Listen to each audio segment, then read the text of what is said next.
지난 3월 20일이 유엔에서 정한 세계 행복의 날이었습니다. 2025년도 세계 행복 보고서가 발표되었는데, 여러분, 우리나라 경제는 전 세계 10위입니다. 그런데 이 보고서에 따르면 우리나라의 행복 점수는 10점 만점에 6.038점, 이 보고서에 나오는 147개 나라 중 58위였습니다.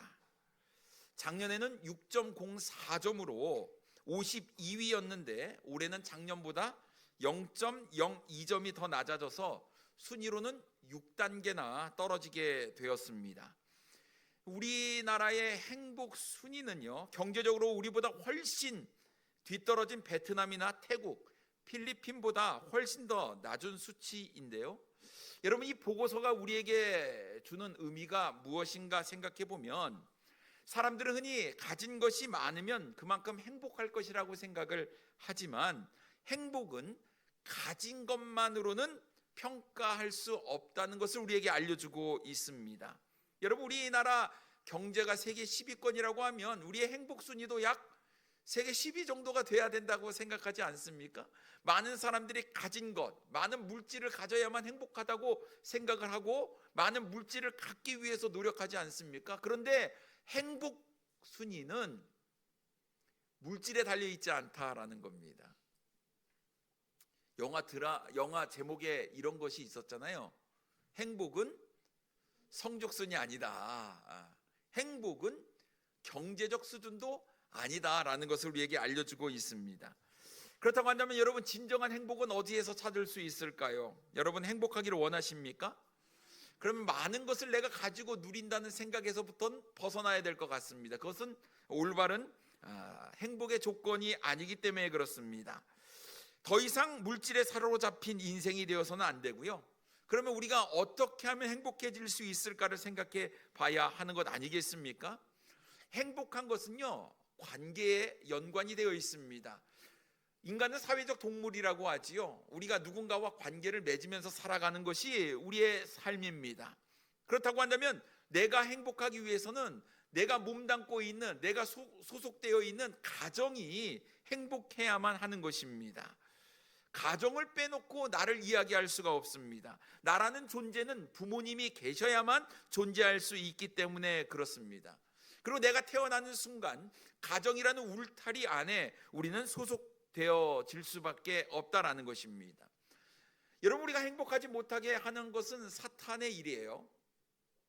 왜냐하면 우리 하나님께서 가정을 만드셨고 가정이 행복하기를 원하는데, 이것을 못하게 가정의 행복을 깨트려 버리는 것이 사탄의 전략이다라는 것입니다. 어느 날 한 아이가 엄마에게 이렇게 물어봤습니다. 엄마, 결혼이 뭐예요? 엄마가 생각을 하는 겁니다. 어떻게 해야지 결혼에 대해서 쉽게 설명할 수 있을까? 고민하던 엄마가 이렇게 대답을 합니다. 결혼이란 서로 너무나 사랑하는 여자와 남자가 만나서 한 가정을 이루어 서로 아껴주고 서로 이해하며 행복을 만들어가는 거야. 이렇게 이야기를 한 겁니다. 그러자 아이가 이렇게 물어봅니다. 그럼 엄마 아빠는 언제 결혼하세요? 이렇게 물어봤다는 거예요. 이 얘기가 무슨 얘기입니까? 자녀가 생각할 때 엄마 아빠가 서로 행복하지 않은 거예요. 집에 보니 말도 없어요. 말을 하면 맨날 티격태격 싸우기만 합니다. 서로 미워하고 험담하는 그런 모습을 보며, 우리 엄마 아빠는 결혼한 게 아니구나, 이렇게 아이가 생각을 했다라는 것이죠. 오늘 우리는 가족주의를 맞이해서 우리는 우리 가정에 대해서 한번 생각해 보기를 원합니다. 우리가 태어날 때부터 몸담고 있었던 이 가정, 너무나 편안하게만 생각을 했던 이 가정, 여러분, 가정이 소중하다고 우리가 생각하지만 내가 얼마나 가정에 대해서 생각하고 가정의 소중함에 대해서 깊이 생각해 보았느냐 하는 것이죠. 오늘 우리는 가족주의를 맞이해서 본문 말씀을 가지고 행복한 가정이라는 제목으로 하나님께서 우리에게 허락하신 가정에 대해서 함께 은혜를 나누고자 합니다. 첫째로, 하나님의 인도하심을 따르는 가정이 행복합니다. 오늘 본문 1절에 이렇게 말씀하고 있습니다. 여호와께서 집을 세우지 아니하시면 세우는 자의 수고가 헛되며 여호와께서 성을 지키지 아니하시면 파수꾼의 깨어 있음이 헛되도다. 여러분, 집을 세운다라는 말은요, 가정을 세운다라는 뜻입니다. 가정은 누가 만드셨을까요? 하나님이 만드셨습니다. 여러분, 사람이 어디서부터 왔습니까? 우리의 삶을 한번 거슬러 올라가 보겠습니다. 제가 있습니다. 저는 어디서부터 왔을까요? 저희 아버지로부터 왔습니다. 그럼 아버지는 어디서부터 왔을까요? 증조 할아버지, 증조 할아버지, 고조 할아버지, 이렇게 계속 올라가면 어디까지 올라갈 수 있을까요? 최초의 사람으로 우리는 올라갈 수가 있을 것 같습니다. 그럼 최초의 사람은 누구냐 하는 것이죠. 아담입니다. 성경에 기록된 아담이에요. 그럼 이 아담은 어디서부터 왔느냐 하는 겁니다. 하나님으로부터 왔어요. 하나님께서 창조하셨기 때문에 그렇습니다. 하나님께서 아담을 창조하셨는데 아담이 혼자 사는 것이 하나님께서 좋아 보이지 않는 거예요. 그래서 그의 갈비뼈를 취해서 여인을 하나 만들지요. 하와를 만들게 되었습니다. 창세기 2장 18절에 이렇게 말씀하고 있습니다. 여호와 하나님이 이르시되 사람이 혼자 사는 것이 좋지 아니하니 내가 그를 위하여 돕는 배필을 지으리라 하시니라 라고 말씀하고 있습니다. 그래서 아담에게 하나님께서 돕는 배필, 아내 하와를 주심으로 인해서 가정이 이루어졌습니다. 그러므로 가정은 누가 만드신 겁니까? 우리 하나님께서 만드신 것이에요. 그럼 여러분, 가정에 대해서 잘 아시는 분은 누구시겠습니까? 하나님이죠. 여러분, 우리 젊은 사람들이 핸드폰을 가지고 있는데 우리나라는 양극화가 있는 것 같아요. 연세 드신 분은 갤럭시를 쓰고 젊은 사람은 아이폰을 쓴다고 합니다. 저는 갤럭시를 쓰거든요. 저는 젊은 측은 아닌 것 같습니다. 근데 여러분, 이 아이폰이 고장이 났어요. 문제가 있어요. 그럼 누구한테 이것을 가지고 가면 제일 빨리 해결받을 수 있을까요? 아이폰을 창시한, 개발한 사람한테 가져가면 문제는 금방 해결이 되는 것 아니겠습니까? 여러분, 가정에 문제가 있어요. 근데 이 문제를 우리 스스로, 우리의 힘으로, 우리 지혜로 해결을 하려고 하는데 사실 해결이 되지 않을 경우가 많아요. 어떻게 하면 해결을 잘 할 수 있을까요? 가정을 만드신 하나님께 이 문제를 가지고 나아가면 가정의 문제가 해결될 수 있다라는 것이죠. 가정이 행복하기 위해서는 가정을 만드신 하나님께로 가야 되고, 하나님께서 가정을 만드신 그 뜻, 그 목적, 그 가치가 어디 있는지를 우리가 알면 행복한 가정을 만들 수 있다라는 것입니다.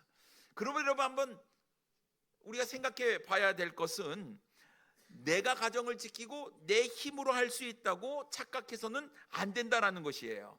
하나님께서 만드셨으니 하나님의 인도함을 받아야 되고, 우리 가정 가운데 하나님께서 주가 되시는 그 가정을 만들 때 그 가정은 진정한 행복을 누릴 수 있다라는 것입니다. 만약 우리의 가정 가운데 하나님이 빠지면요, 진정한 행복을 누릴 수가 없는 거예요.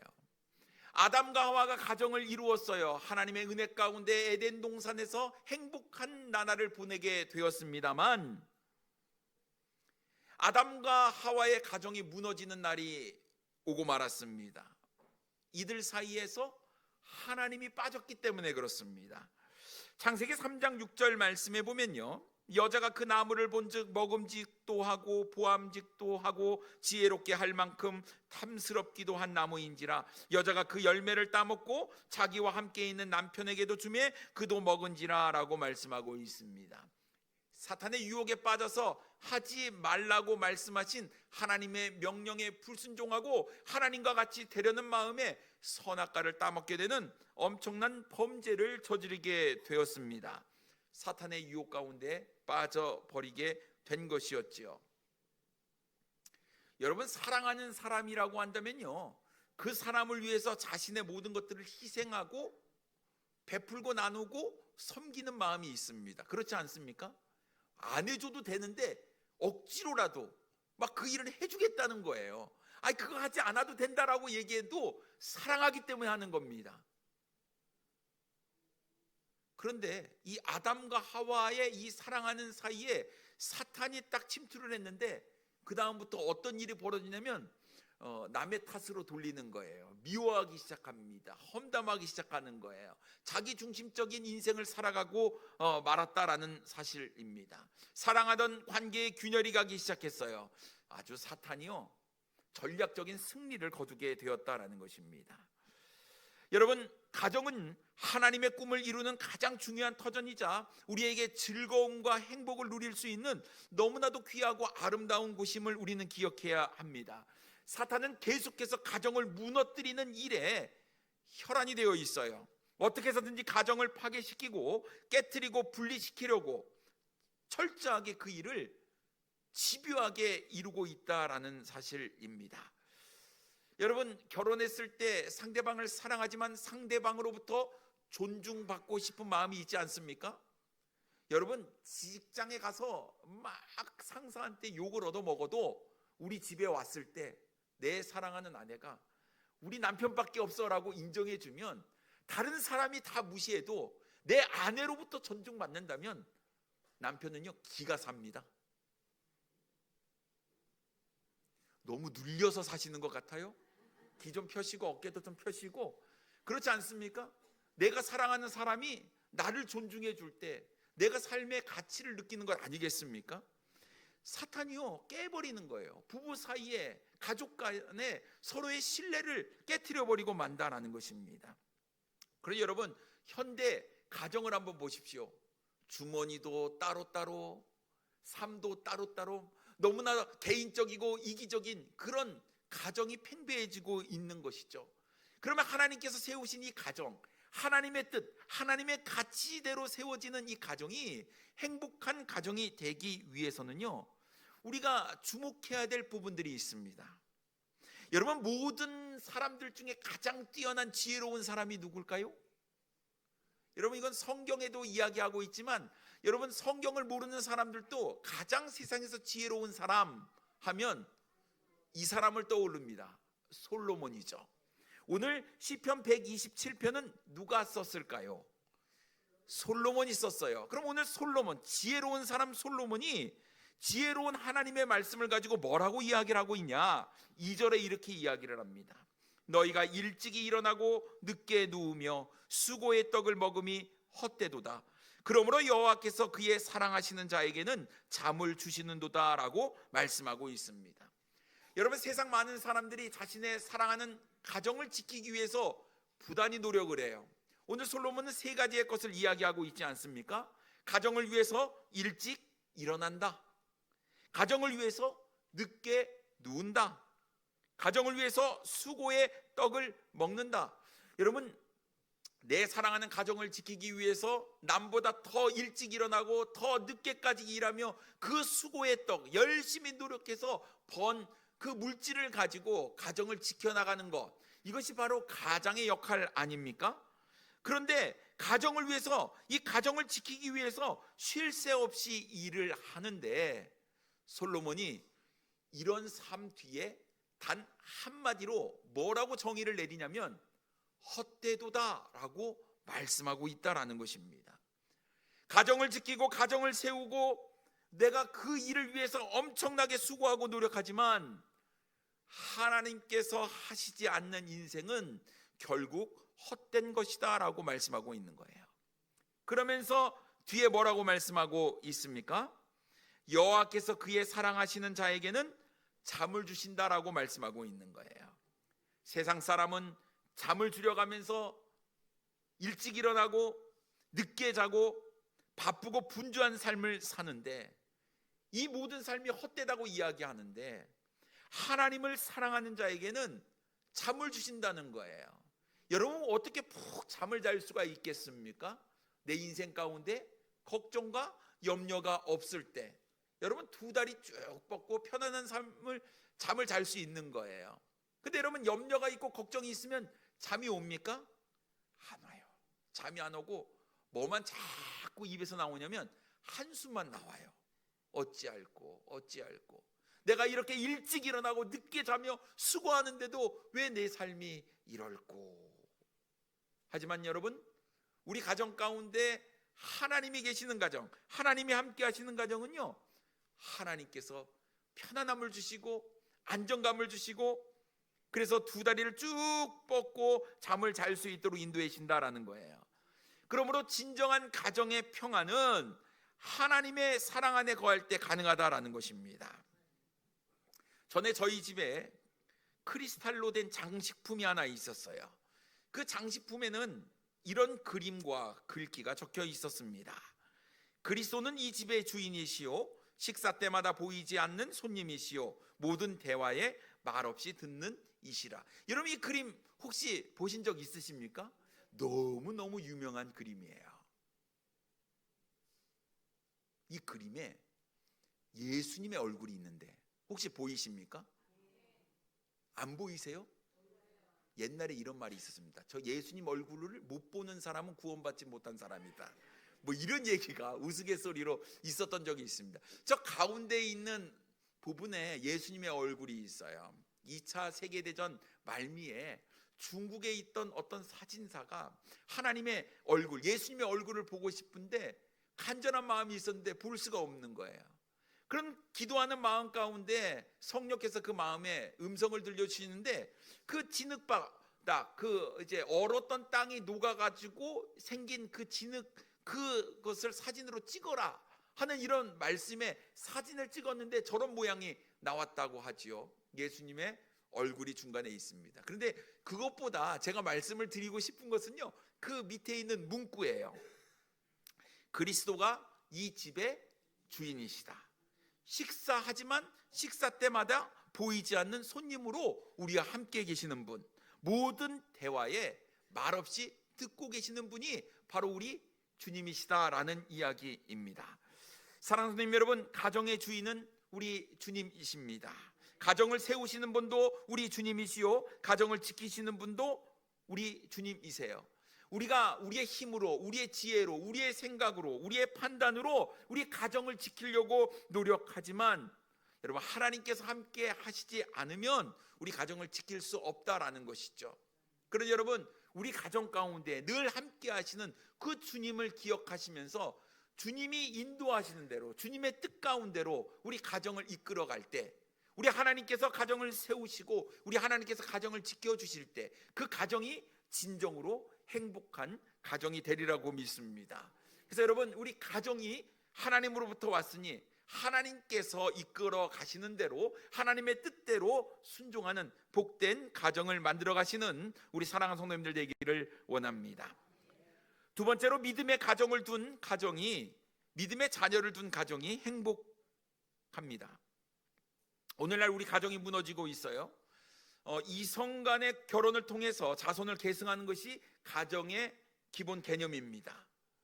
생육하고 번성하는 것이 하나님의 뜻인 것처럼 많은 자녀를 두는 것은 행복이에요. 그 복된 일입니다. 그런데 이제는 동성 간의 결혼을 한다고 합니다. 남의 시선은 아랑곳하지 않습니다. 법적으로 인정을 받으려고 차별금지법을 통과시키려고 하지요. 여러분, 이것은 하나님께서 만드신, 하나님께서 세우신 가정을 파괴하는 것이다라는 것이죠. 성경에 보면요, 가정을 파괴하는 동성연애에 타락한 도시 소돔과 고모라를 하나님께서 불과 유황으로 멸망시켜 버렸다라는 사실을 우리는 기억해야 될 줄 믿습니다. 창세기 19장 24절과 25절 말씀에 보면 여호와께서 하늘 곧 여호와께로부터 유황과 불을 소돔과 고모라에 비같이 내리사 그 성들과 온 들과 성에 거주하는 모든 백성과 땅에 난 것을 다 엎어 멸하셨더라라고 말씀하고 있습니다. 하나님이 원하신 가정, 하나님이 세우신 가정, 그 가정을 지키는 것이 우리에게 필요한데 이 가정을 무너뜨리게 되면 여러분, 결국은 멸망밖에 남지 않는다라는 사실 우리가 기억해야 될 줄 믿습니다. 결혼을 했는데도 요즘 자녀를 낳지 않으려는 사람들이 너무나 많이 있는 것 같습니다. 여러분, 세계 1위 저출산국 어느 나라일까요? 우리나라예요. 자녀들이 짐이라고 생각을 합니다. 키우는데 돈이 많이 든대요. 힘도 든대요.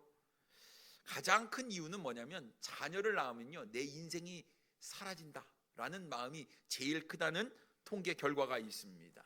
내 인생 내 거, 내가 마음대로 즐겨야 되는데 자녀에게 매이면 내 인생을 즐길 수 없다라는 것이죠. 이것이 젊은 사람들 중에 가장 큰 이유라는 사실입니다.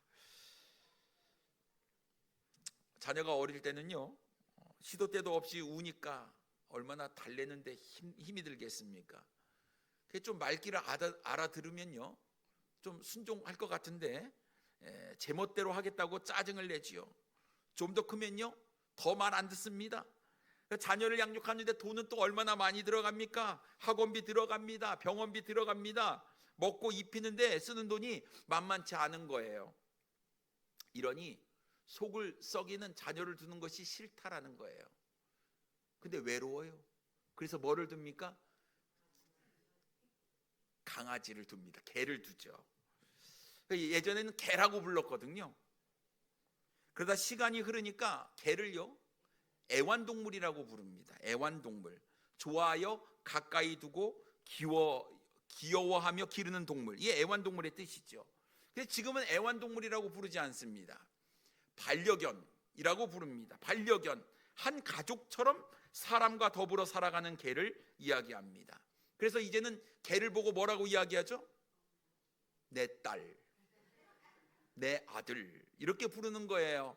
엄마가 이거 해줄게 라고 얘기하는 것이 오늘날 우리가 살아가는 세상입니다. 여러분, 이게 낯선 사람이 보면요, 미친 거 아니야? 이런 세상이 미쳐 돌아가는 세상 가운데 우리가 살아가고 있다라는 것이죠. 어떤 여자가 유모차를 끌고 길을 가는 거예요.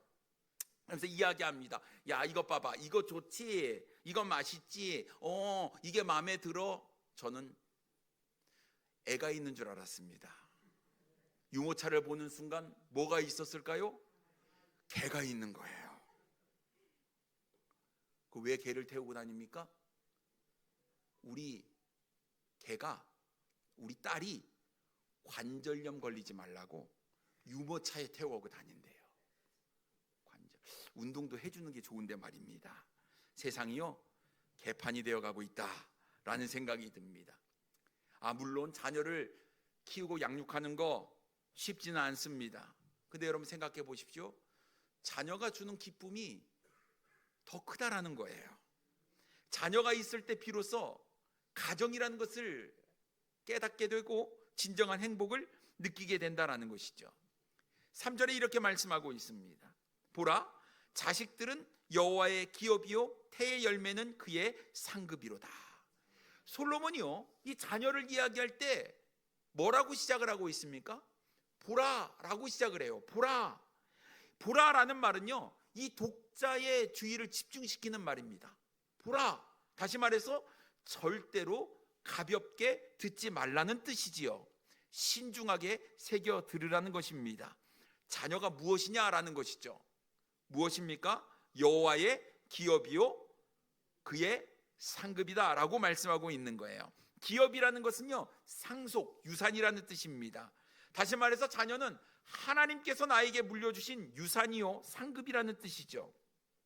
엄밀히 말하면 자녀는요, 하나님께서 부모에게 주시는 자녀의 원래 소유주는 하나님이라는 것을 기억해야 된다라는 거예요. 자녀는 내 것이 아니라 누구 것이라고요?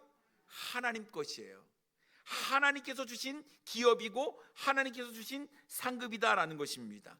그러면 자녀는요, 내 것이 아니기 때문에, 자녀가 어디서부터 왔습니까? 하나님께로부터 왔기 때문에 하나님의 말씀으로, 하나님의 뜻으로 잘 양육해야 된다라는 것입니다. 생각해 보세요. 자녀는요, 태어났을 때 누구를 통해서 이 세상을 배웁니까? 부모를 통해서 배워요. 누구를 통해서 관계를 처음 맺습니까? 부모를 통해서 관계를 맺습니다. 부모를 통해서 언어도 배우고, 부모를 통해서 습관도 배우고, 가치관도 배우고, 인간 관계도 배우는 거예요. 모든 행동의 첫 번째 원칙을 부모를 통해서 배우게 된다라는 사실입니다.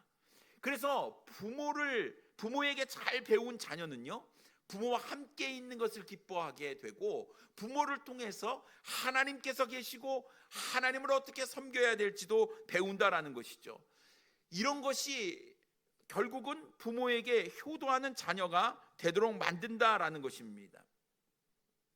아이의 손을 붙잡고 무단 횡단을 하는 엄마를 보게 되었어요. 아이를 거의 끌고 가다시피 건너는 거예요. 엄마의 생각에 위험하니까 빨리 건너야겠다 생각을 하고 아이를 데리고 이 찾기를 무단횡단을 하는 겁니다. 이 아이가 뭘 배우겠습니까? 그런데 그 와중에 이 아이는 손을 들고 가는 거예요. 한 손은 엄마에게 끌려가면서 그래도 찾기를 건널 때 배운 거는 있어서 손을 들고 간다라는 것이죠. 여러분, 아이가 무엇을 배울까라는 거예요. 처음 주신 부모에게 하나님께서 자녀를 가르칠 수 있는 이 권한, 권리를 주셨는데, 의무를 주셨는데 부모가 잘 양육해야 된다라는 거예요. 만약 이렇게 끌고 가면요, 자녀에게 이런 인상을 주는 겁니다. 나중에 너도 이렇게 무단 횡단하거라 라는 이야기가 되어버리고 만다라는 것이죠.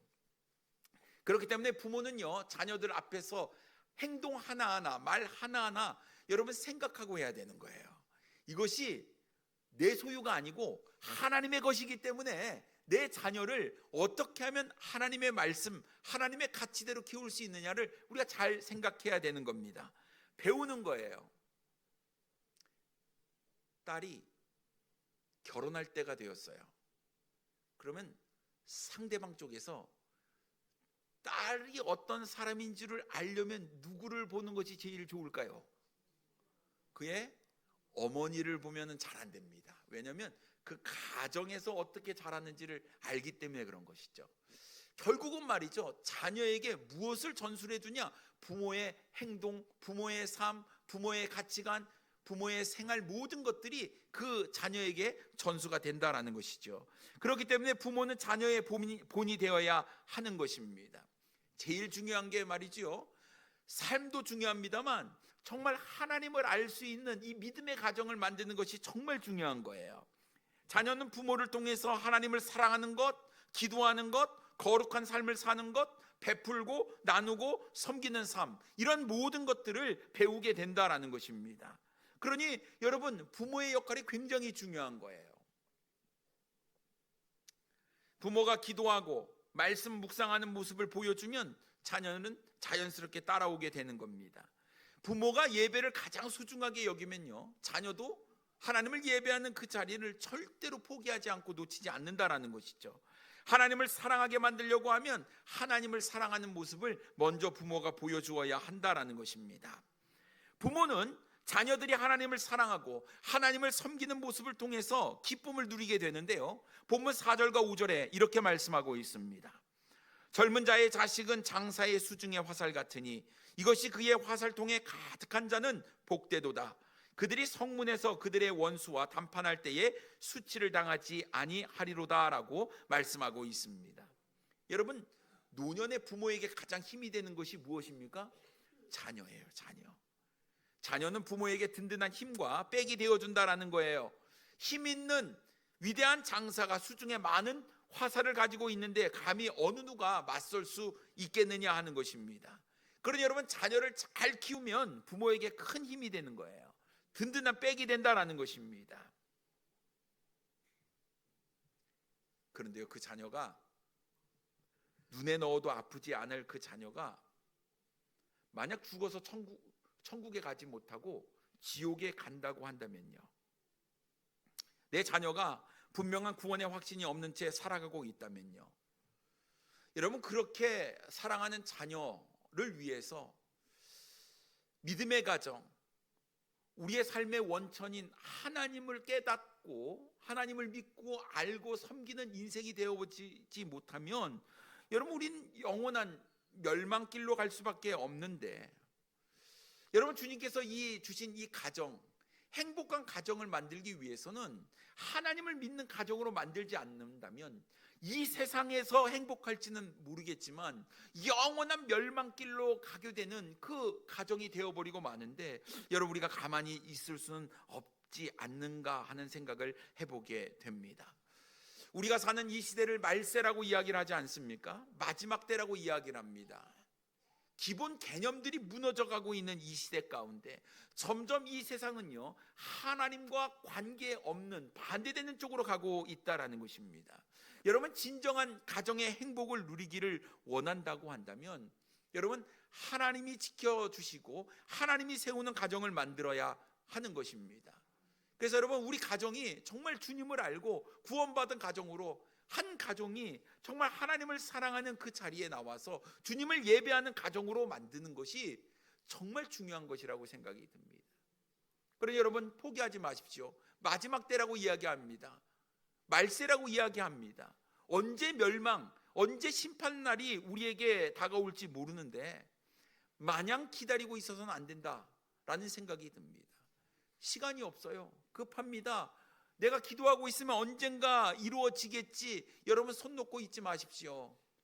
어떻게 하든지 주님을 사랑하는 자리로 인도해서 행복한 가정, 주님께서 세우신 원래 그 아름다운 가정의 모습을 유지할 수 있도록 여러분, 최선의 노력을 다하는 우리 사랑하는 성도님들 되기를 원합니다. 부모가요, 자녀를 제일 잘 키웠다는 것은 좋은 대학에 보내고 좋은 직장에 들어가고 세상적으로 훌륭한 사람을 만드는 것이 아니라 내 자녀가 하나님의 존재를 알고 예수 그리스도를 개인의 구세주로 영접하고 구원의 분명한 확신을 가지고 믿음 안에서 살아가는 그 가정을 만들 때 그 가정이 진정한 행복한 가정이 되리라고 믿습니다. 그러니 여러분, 가족주의를 맞이해서 여러분, 우리 가정 너무나 당연하고 늘 함께 있기 때문에 쉽게 잊어버리는 그 가정을 다시 한번 생각해 보고 우리 가정이 믿음의 가정이 되도록 눈물로 기도하고 간구하며 어떻게든지 주님을 섬기고 주님을 믿는 복된 가정으로 만들도록 여러분의 삶과 시간을 드리는 우리 사랑하는 성도님들 되기를 원합니다. 우리 가정이 믿음의 가정으로 하나님으로부터 인정받고 축복받는 아름다운 가정으로 만드는 우리 복된 우리 사랑하는 성도님들 되기를 원합니다. 기도하겠습니다.